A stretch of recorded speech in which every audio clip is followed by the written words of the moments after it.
ज्येष्ठ बुवा आहेत, आज कसालकर बुवा, ज्यांची भजनं बघून आम्ही लहानाचे मोठे झालो, ते आमची कसालकर बुवा. एकदा या बुवांसाठी जोरदार टाळ्या वाजवा.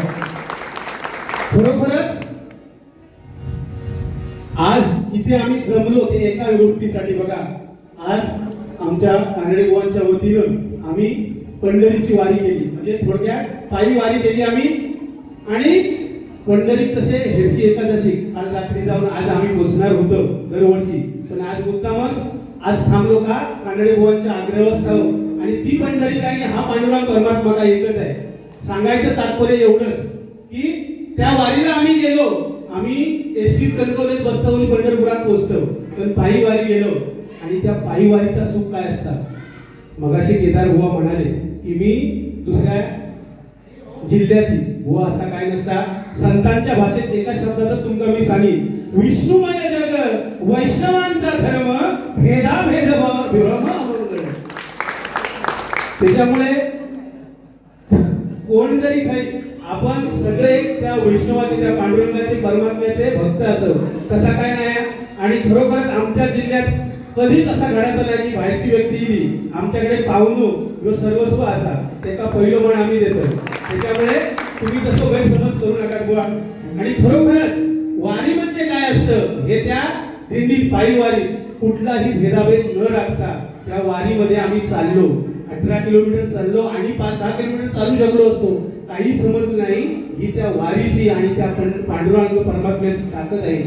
म्हणून म्हणतोय एकदा पुन्हा एकदा माझ्या कानडे बुवांना आणि माझ्या राणे परिवारांना उदंड आयुष्य आरोग्य त्या पांडुरंगाने द्यावं, त्या रघुमाई आईने द्यावं, असं त्यांच्याकडे मी प्रार्थना करून अभंगाला सुरुवात करतोय. धन्यवाद.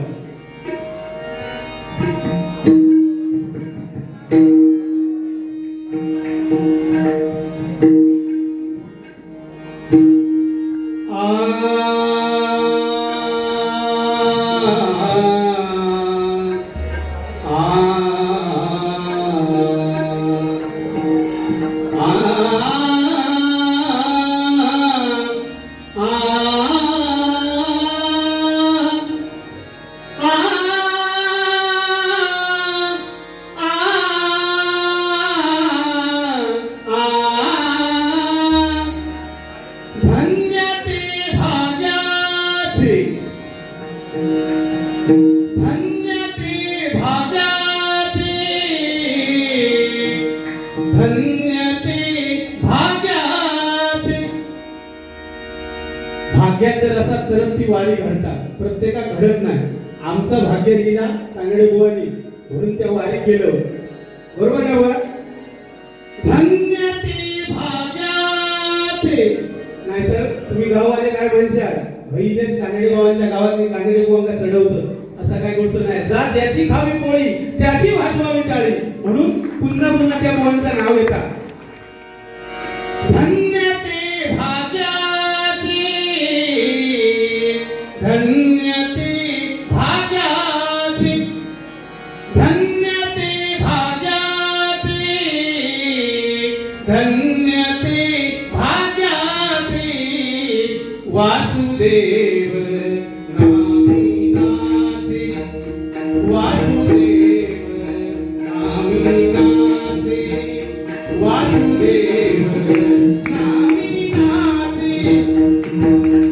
धन्य ते भाग्याचे, धन्य ते भाग्याचे, धन्य ते भाग्याचे.